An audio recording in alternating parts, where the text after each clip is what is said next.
Scott, how are you, first of all? I'm good, yourself? Yeah, not. So, Scott, what's it feel like to be back with your team, your side? Have you met up with them yet? Yeah, we had a friendly on Tuesday. Yeah? And how did that go? I mean, that must have felt fantastic. It was alright. Against Stars Academy. Oh, okay. Who were young, fit, and made us look. But the thing is, they've been together all through the pandemic because they're a school, they're overseas players, so they could carry on if you like. Yeah. But no, it was good. I mean, I'll tell you who's there. Panache plays for your 21. Oh, all right, yeah. He plays for them and stuff. But yeah, it was good. I think we lost about 7-5 or something in the end. I can't remember what the score was. Yeah. But yeah, it was good to be back.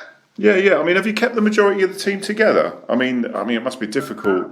Well, what am I now? I've been managing 12 years overall. I think this little period now has probably been the hardest ever because you're in between players who, to be fair, pretty much like myself, who just don't care as such because we've missed football so much. And, with work, I mean, like tomorrow, I'll reel some names off. You've got Danny Andrews, Wes Tate, Jamie Crone, Glenn Woodhurst, Brett Patton, Karen Smith and Baylor, all missing. Oh, wow. Because every single one of them, apart from Danny Andrews, is injured, they're all working. And it's, when the league proposed what they're going to do to the clubs, obviously I had to propose this to the players because there's no point me saying yes and no one wanting to play. It was very, very 50-50. And because every other team in the league were going for it, it was almost like can't really be the only team to say no. Yeah. So I rallied around, got a few players together who, like Jack Dixon, a couple of the under-18s. I didn't want to stop the ones that wanted to play. Yeah. I mean, people say about, you signed him, but the reality is I can only play 2 players that have played 8 or more games at senior level. Oh, blimey. So, you look at my team, I've got Callum Smith, Baylor, Dale Penn, Jack Dixon. There's 4 players. I can only pick 2 from that. Oh. So everyone's, you said, you've got this, but the reality is you can only play 2 anyway, so.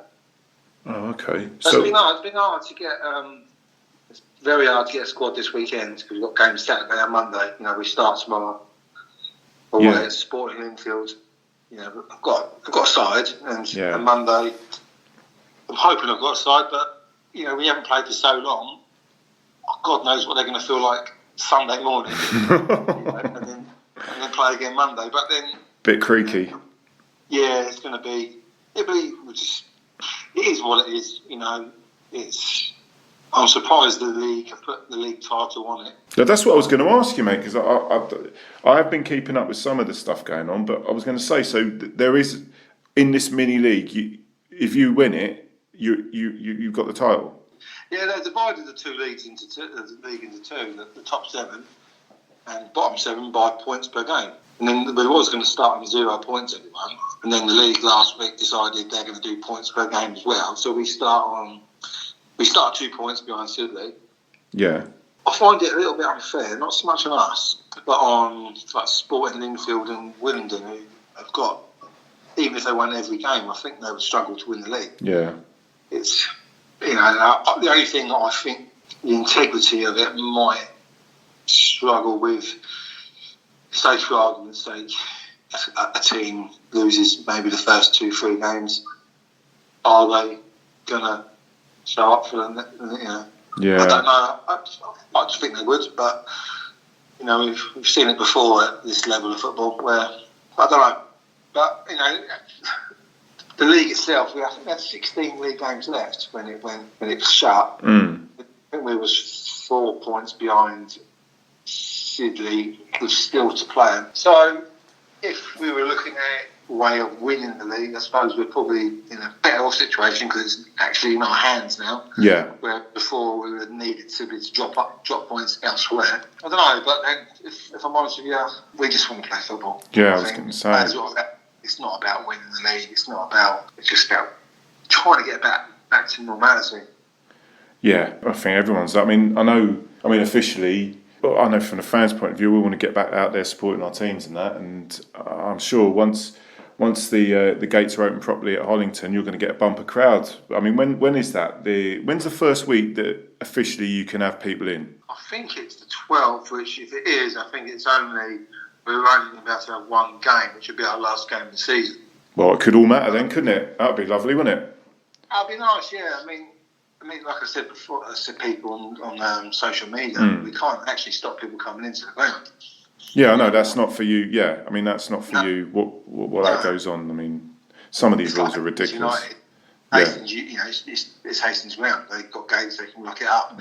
Whereas us, our club is open to the community. You can walk your dog on the pitch. There's that sort of club. Yeah, I'm sure there's going to be a few dog walkers, mate. Well, yeah, bank holiday Monday is 11 o'clock. Is it 11 o'clock kickoff? No, that's not doing you any favours, is it? 11 o'clock in the morning. I suppose you get it out of the way and then... I suppose, yeah. I suppose it gives you the rest of the day. It's like on a Saturday, you kick off at 2, but your whole day's gone if you can't do nothing in the morning. Yeah. But we'll see. Yeah, well, okay. Well, as you're saying, it sounds like you're trying to scrape a team together because of work and everything. I mean, it's tough times. But did Dicko play the friendly then? Yeah, Jack played. Yeah, and does he look like near 70-80%, or was he nearly spot on, or? He looked fine for our level, don't worry. Yeah. To be fair to Jack, people, we have been criticised for Jack, but I had Jack right. He's played for me for years. Yeah. We've got a connection. It's not like I've just gone out and tried to sign all the best players. Yeah. You Hollington don't mind a bit of criticism anyway, do you? You love it, so I won't be bothered. Oh, we love it. We'd always get criticism. The only thing that annoyed me a little bit with that criticism was the year before we played all these academy players at Hastings, and no one seemed to care that I was dropping players to play these players. But if I hadn't signed, Sam Crutwell's no one that signed. Hadn't signed these players, we wouldn't have signed. Simple as that. Yeah. I think I've got about 12 tomorrow. Blimey. But I've got to have a boots. Yeah, I don't know. That's stress. That is, mate. That's. It is considering I've got about 50 players signed on. And is that all through work? They just can't make it, or mostly. Yeah. Mostly. I say Danny Andrews. Unfortunately for him, he might look into retire now. He done his knee playing 5-a-side on Monday night. He's only just come back from a knee injury. Oh, was it? Oh. Yeah, so that's a real shame. Brett Pans, he's struggling with groin problems. It's just not. When you talk to these players and you do want them to play, but I'm not a manager who I'm not gonna jump up and down and run down the streets if we were to win the league. To me, Brett's groins are more important. That sounds wrong, doesn't it? Yeah, I won't quote you on that, mate. Yeah, go on. It's more important for Brett's health. Yeah, of course it is. Yeah. Yeah, because at the end of the day, he's young. He wants to play football still, and he was just to come because we're short players. I wouldn't sit right with me. No, fair dues. But it's entirely up to them. I've not put any pressure on the players if they're working. I've worked all through the pandemic. I think this is the first time I've actually time off work since I worked all over Christmas. Yeah. So when people say, "Oh, I heard you resigned," I haven't resigned. If my missus decides we want to go, she wants to go to the zoo when it opens, I'll be going to the zoo. Yeah. Football will become second. No, fair dues. It would never normally do. But in this scenario, like anyone else, it would, because we've been cooped up. It's not just football's been cooped up, family's been cooped up. Yeah. And once everything opens, if she wants to take the little one to the zoo, we might say no. Oh yeah, I know. I'm down Knockcatch as soon as it opens. Yeah, of course you are. Yeah. My 4-year-old's she wants in there. Well, so you were saying about this league. So this final game. Our final match is on the bank holiday Monday. Definitely on the Monday. It's home to Willingdon and it's 11 o'clock kick-off again. So I know it's the third. Yeah. Obviously, you get as many people in there as you can. Yeah, that'd be good. Obviously we go down to the pilot field as well to play Sidley on the week before that. Oh yeah, because Sidley are playing a few games at the pilot field. Yeah, they're playing their 3 games there. Yeah, and we got them I was second to last game. All right. Well, there'll be a lot of people bunking over a wall, I reckon. Getting chased about. I think by then you may be allowed supporters. Oh, bloody hope so. 24th, I think that is.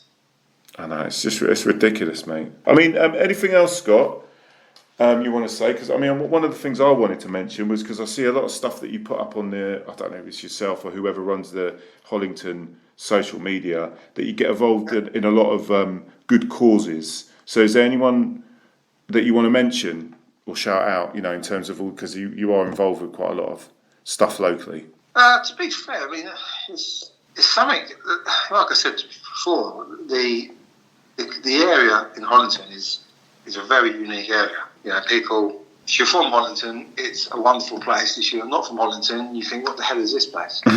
It's one of them places. But, you know, they rally together, and Dom's Food Mission obviously is a big one, who's been on board with us for quite a while now.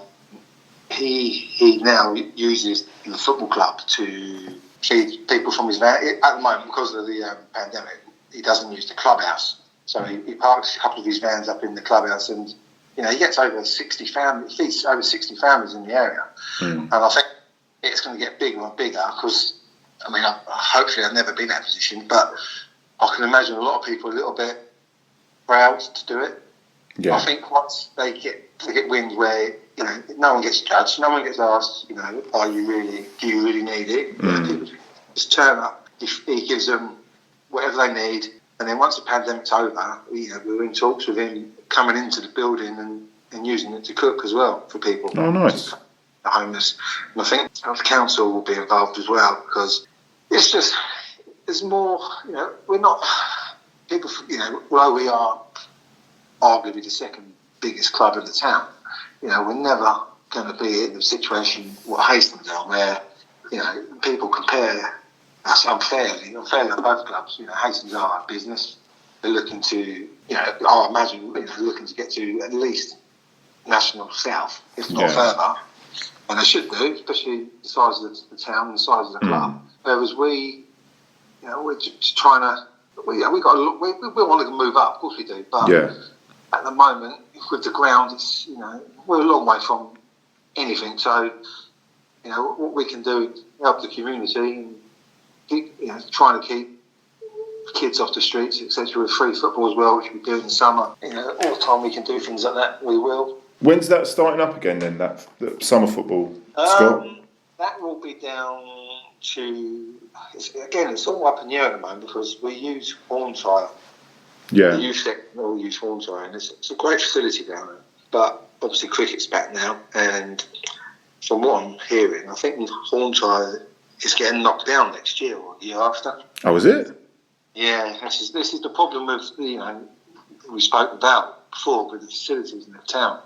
It's pathetic, really. You know, this is why the town does need a new facility, whether it be up Tarkion or Sam or whatever. You know, the town 100% needs something. Yeah, we definitely deserve better facilities. Complete agreement. I mean, so where's the cricket team going then? They might be going to Claremont or something like that. I'm not sure. Oh, is it? I don't quite. Okay. I know they are supposed to be getting rid of Hornside. I think it's just costing too much money. Oh, blimey! It's crazy. I mean, to be honest, I'm surprised the football was never put there. To be honest. Well, let's send this on let's send it. Sound like we're on a downer here, but it's great to have football back, and what I'll try and do is when we're posting this out, I'll make sure I mention it loads of times, particularly that last game. I'm going to put all your fixtures out in case people are accidentally walking their dogs near your ground. But the definitely the last fixture as well, because you know it's a lovely little ground you got, and particularly if hopefully you lot are playing for the title, it'd be a great thing to watch. Yeah, I mean if we are, then Christ, yeah, you know, I imagine it'd be even in there. I remember we played Sidley when we won the Sussex Premier League a couple of years ago, and I think there was easily over 350 people in there. Oh, excellent. The neighbours didn't like it because the road wasn't very. But unfortunately, being in the council estate, you get that. Yeah, All right, and Scott, well, listen, thanks for your time, mate, and I hope it goes well for you a lot. Yeah, much appreciated. And I might be walking my dog on Monday, even though I ain't got one. I've got 4, so I've got one. Oh, is it? I'll borrow one. All right. Okay. You take care, Scott. Yeah, and you. See you, mate. Bye.